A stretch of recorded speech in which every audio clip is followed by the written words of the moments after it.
My name is Claire Bennett, and 3 years ago, my own father humiliated me in front of my entire family at Christmas dinner for the crime of being broke. I want to tell you exactly how that night went, because every single word my father said that evening became the fuel that built an empire. It was December 25th, in a small town outside Columbus, Ohio.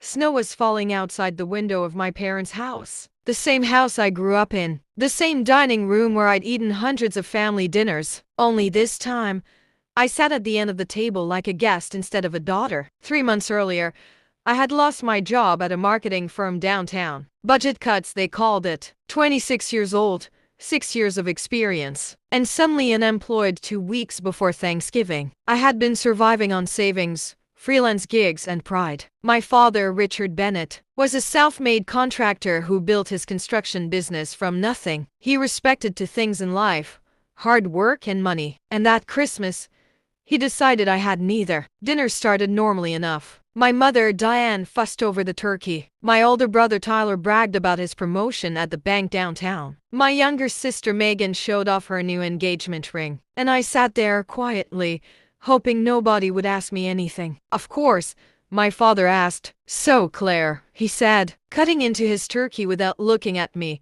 "you find a job yet? Or are we still funding your little unemployment vacation?" The table went quiet. I felt my face burn. "I'm freelancing, Dad.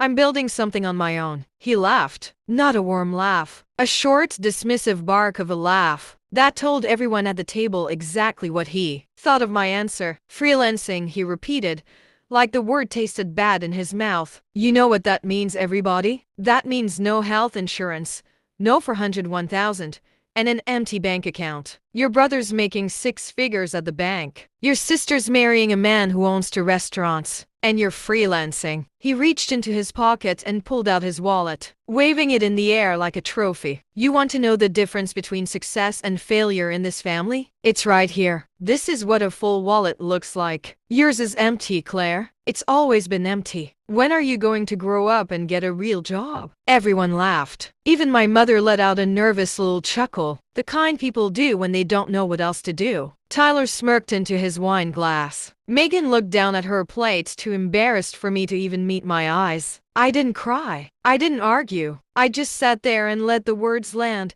every single one of them, like nails. Because here's what my father didn't know, what none of them knew. I had been building something. Something I never told a single person at that table about, not because it was small, but because, by that point, I honestly didn't know if it was going to survive. For the next 2 years, I told my family almost nothing. What I didn't tell them was harder than any of them could have imagined. I moved to a smaller apartment to save money. I worked 18-hour days. When the Series A funding closed in February, I didn't post about it. I didn't tell my parents. I built quietly. The way you build something you're afraid someone might try to take credit for, or worse, talk you out of. The app was called Harvest, a name I chose because it was about people finally reaping what they'd sown, even in unpredictable seasons of life. It let users invest spare change from gig work, freelance payments, and irregular paychecks into diversified micro-portfolios, with an AI-driven system that adjusted risk based on income volatility. We launched publicly in June.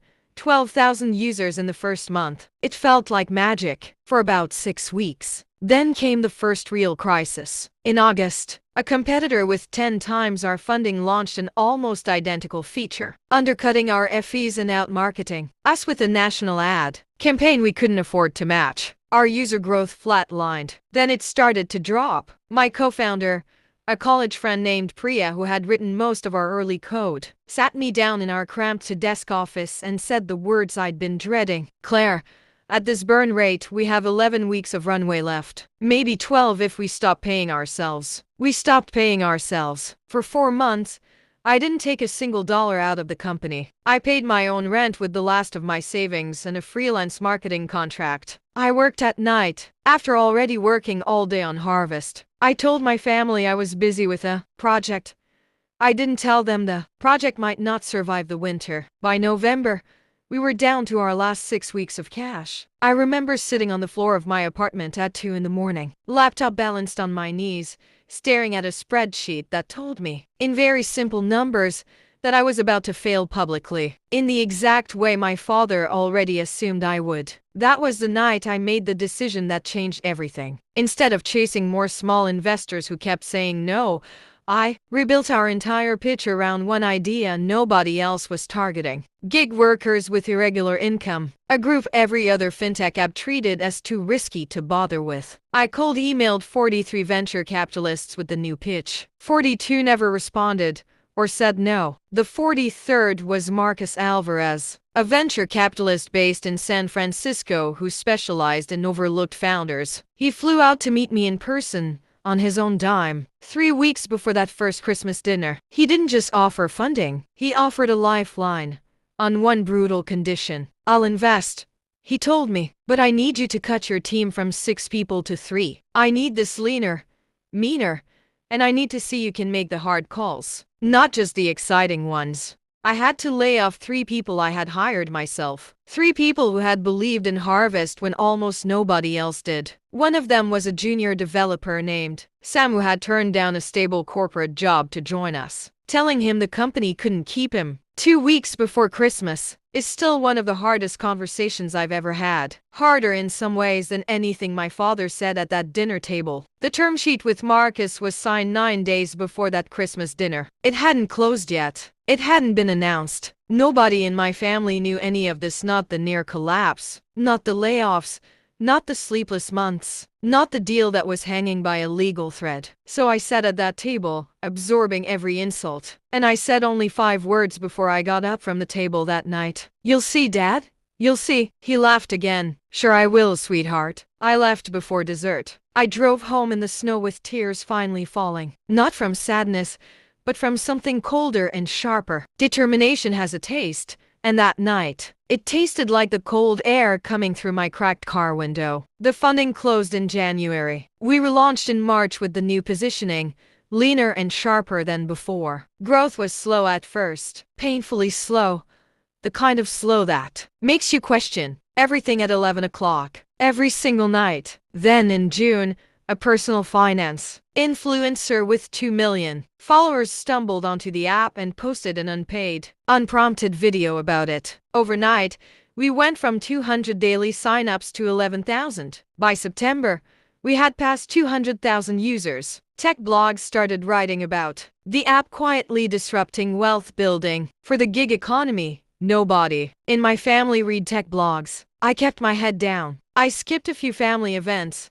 blaming work which wasn't even a lie. My mother texted occasionally, worried I was isolating myself. Tyler never texted at all. My father certainly didn't. But growth brought a new kind of pressure. In December, almost exactly a year after that first Christmas dinner, our largest investor pushed hard for me to sell early to a mid-sized competitor for a modest, safe payout enough to make me comfortable, never wealthy, and enough to end the risk once and for all. Priya wanted to take it. She was exhausted. I understood why. I said no. It was the loneliest decision I'd ever made, turning down guaranteed security because I believed, stubbornly, that we weren't finished. Priya and I nearly didn't survive that disagreement as business partners. We fought for 2 straight weeks. In the end, she stayed, but only after I agreed to bring on a professional CEO to run daily operations, while I focused entirely on product and growth, meaning I gave up the title of CEO,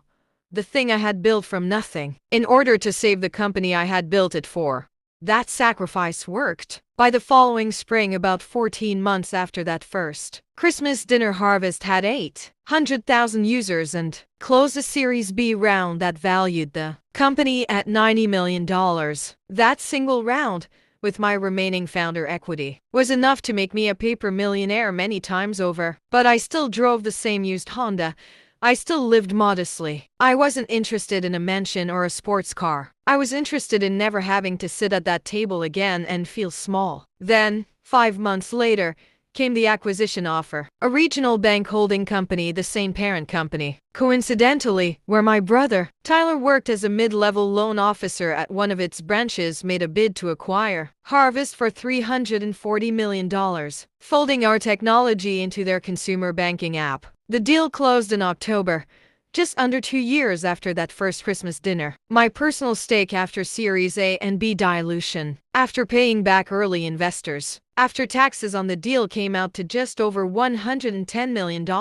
Not a billion, but more money than my father had made in his entire 40-year career, combined with my mother's, combined with Tyler's, 28 years old, and worth more than the rest of my family's lifetime earnings put together. It wasn't the number that mattered to me. It was everything the number had cost her and the burned savings, the layoffs I still thought about, the title I gave up, the nights on the apartment floor convinced it was all about to collapse. I didn't tell anyone. I let the deal close quietly. And then I waited for the one moment I knew was coming. The moment the bank would make its public announcement. I made sure of one thing. The announcement would go out on December 23rd, 2 days before Christmas. I still went to my parents' house that Christmas. I almost didn't. Part of me wanted to stay away forever, to let my success speak from a distance. But another part of me, the part that still ached from that dinner 2 years earlier, wanted to see their faces. I wore something simple. I drove the same Honda,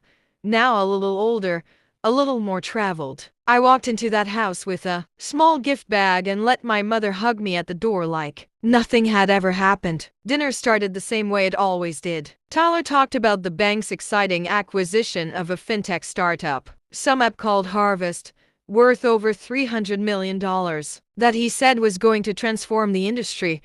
He didn't know I owned it. Corporate acquisitions, like that, rarely trickle information down to loan officers, 3 levels removed from the deal. My father, of course, found his opening. "So Claire," he said, that same tone, that same twist of his mouth. "Still freelancing?" I smiled.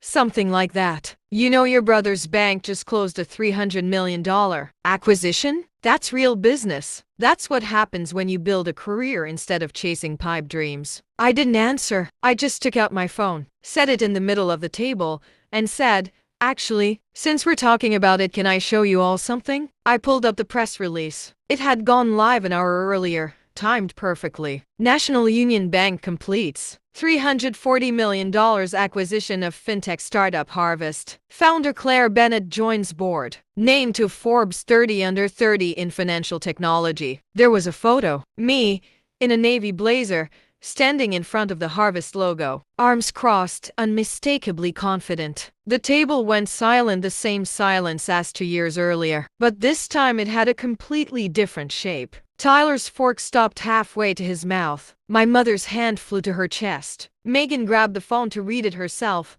mouthing the words as she scrolled. My father just stared at the screen, then at me, then back at the screen, as if his brain refused to connect the two.